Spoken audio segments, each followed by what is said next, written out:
인생에서는 가끔 신비로울 정도로 본인의 의사와는 관계없이 운명을 바꿔버리는 불가사의하기 이를 데 없는 우연이 일어나기도 합니다. 여러분 안녕하세요. 저희 채널에 오신 것을 환영합니다.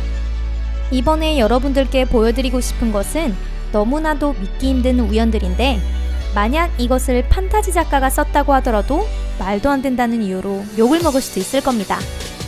하지만 이런 판타지 같은 우연이 정말 현실로 일어났다면 누구도 거짓말이라 벌할 수는 없겠죠? 궁금하신가요? 그럼 함께 보시죠.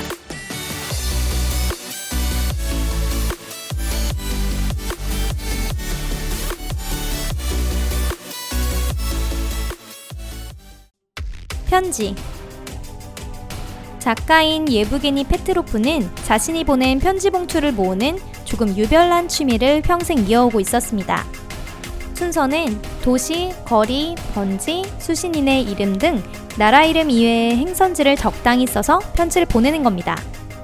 한 달 반 정도가 지나가 형형색색의 외국 스탬프가 찍힌 봉투가 그에게 돌아왔는데, 그들 대부분이 수신인 불명이었습니다. 그리고 1939년 4월, 작가는 뉴질랜드의 우체국에 장난을 쳐보기로 했습니다. 그는 하이드 베르릴, 라이트 비치 거리 7번, 메릴 오친 웨슬리라는 수신인을 생각해냈습니다. 편지에는 영어로 이렇게 썼습니다. 메릴님, 피트 삼촌이 돌아가신 것에 대해 삼가 조의를 표합니다. 힘을 내세요, 친구. 오랫동안 연락하지 못해 미안합니다. 잉그리드도 건강히 지내고 있길 기도할게요. 딸에게 저의 키스도 전해주세요. 그녀는 이미 훌쩍 자라있겠죠?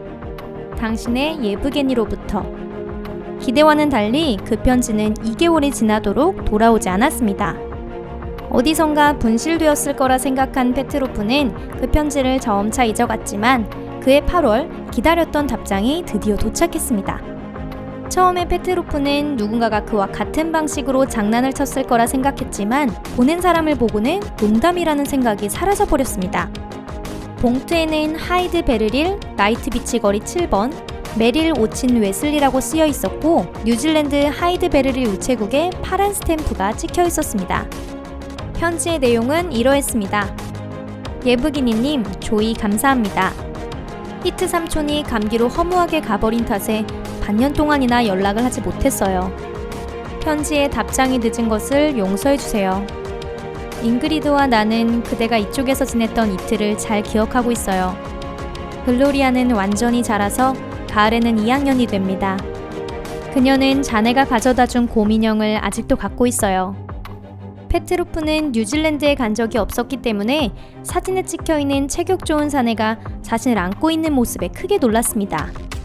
사진의 뒤편에는 1938년 10월 9일이라고 적혀 있었는데, 그것을 본 그는 어쩐지 기분이 좋지 않았습니다.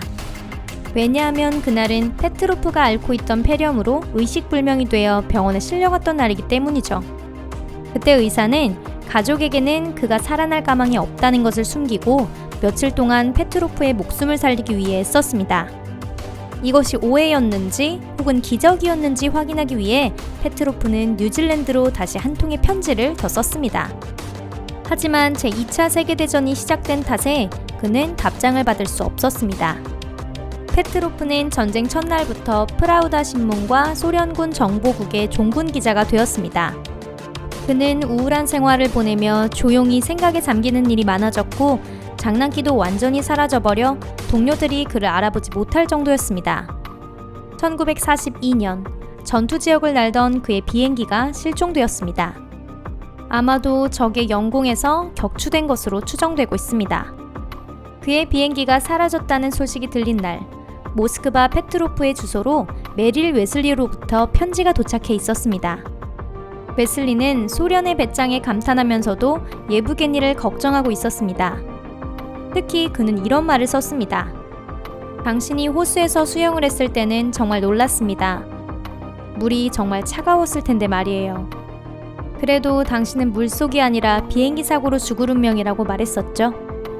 부탁이니 부디 조심해주세요. 가능하다면 되도록 비행기에는 타지 마시고요. 길. 2002년 핀란드 북쪽에 있는 큰 도로의 같은 장소에서 70세의 쌍둥이 형제가 1시간 차이를 두고 각각 교통사고로 목숨을 잃었습니다. 담당 경찰관은 이 지역에서는 오랜 기간 교통사고가 없었기 때문에 하루에 1시간의 차이를 둔 사고가 일어난 것은 무척 충격적인 일이라고 전했습니다. 하물며 그 희생자가 쌍둥이 형제라고 알려졌을 때는 경찰관들은 믿을 수 없는 비극적인 우연이라고 밖에는 생각할 수 없었습니다. 자두 푸딩. 시인인 에밀 데샹은 어린 시절 포기비라는 사람이 가져온 자두 푸딩을 맛있게 먹은 적이 있었습니다. 그로부터 10년 후 데샹이 한 레스토랑 앞을 지나는데 그곳에서 기억에 남아있던 그 요리를 만들고 있는 모습을 보았습니다.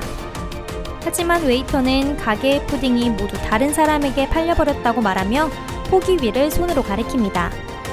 그리고 또 몇 년이 흘러 그는 집에 온 손님들에게 자두 푸딩을 대접하며 인생에서 이 요리를 딱 2번 먹었는데 그 2번 모두 포기비라는 사람이 함께 있었다는 우스갯소리를 전했습니다. 초대된 손님들은 그럼 어쩌면 오늘도?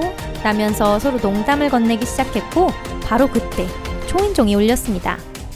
그곳에는 당연하게도 옆집에 초대되었는데 집을 착각하고 잘못 방문한 포기비가 서 있었습니다. 최후의 자명종 시계. 이 문서에 남겨진 일화를 우연이라고 생각해도 괜찮은 걸까요? 교황 바오로 6세가 아끼던 자명종 시계는 55년간 규칙적으로 아침 6시에 울렸지만 어째서인지 교황이 돌아가셨던 날에는 그가 막 숨을 거둔 오후 9시에 갑자기 울렸다고 합니다. 청청병력. 1930년대 디트로이트에 살고 있는 조셉 피그렉은 별일 없이 거리를 걷고 있었습니다.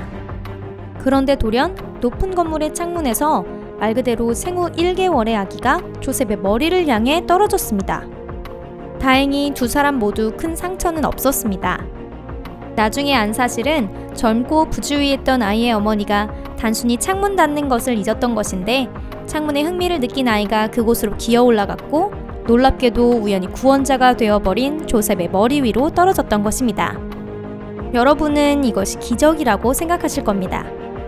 바로 1년 뒤에 일어난 일을 알려드릴게요. 조셉이 거리를 걷고 있을 때 높은 건물의 창문에서 그때와 똑같은 아기가 머리 위로 떨어진 것입니다. 이번에도 양측 모두 부상 없이 무사했다고 합니다. 이런 건 대체 뭐라 말해야 좋을까요? 기적? 아니면 단순한 우연이라고 해야 할까요? 불길한 책. 1935년 4월 어느 밤중 뱃사공인 윌리엄 리브스는 캐나다로 향하는 영국 선박 티타니움의 당직을 맡고 있었습니다. 아주 깊은 밤이었습니다. 리브스는 막 읽기를 끝낸 우행이라는 소설의 여운에 잠겨 있다가 타이타닉의 사고와 그 소설이 놀랄 만큼 닮아 있다는 사실을 깨달았습니다. 그리고 바로 그때 그의 배가 타이타노와 타이타니코가 영원히 잠들게 된 바로 그 해역을 지나고 있다는 사실을 눈치챈 거죠. 그리고 나서 리브스는 그의 생일이 타이타니코가 침몰했던 날과 같은 1912년 4월 14일이라는 것을 생각합니다. 그리고 이런 것을 생각하는 사이 뭔가 생각지도 못한 일이 일어날 운명이 아닌가 하고 말로 형용하기 힘든 두려움이 덮쳐왔습니다. 강한 감정에 사로잡힌 채 리브스는 긴급 신호를 내었고 엔진은 즉시 멈췄습니다. 선원들은 모두 갑판으로 나왔습니다. 그리고 이 갑작스러운 정지의 이유를 알고 싶어 했죠. 그리고 그때 선원들은 깊은 밤 멈춰선 배 앞에 어둠 속 솟아있는 빙산을 보았을 때의 그 경악스러움은 글로 다 표현할 수 없을 정도였다고 합니다. 자, 이것이 오늘 소개해드린 가장 마지막 우연이었습니다.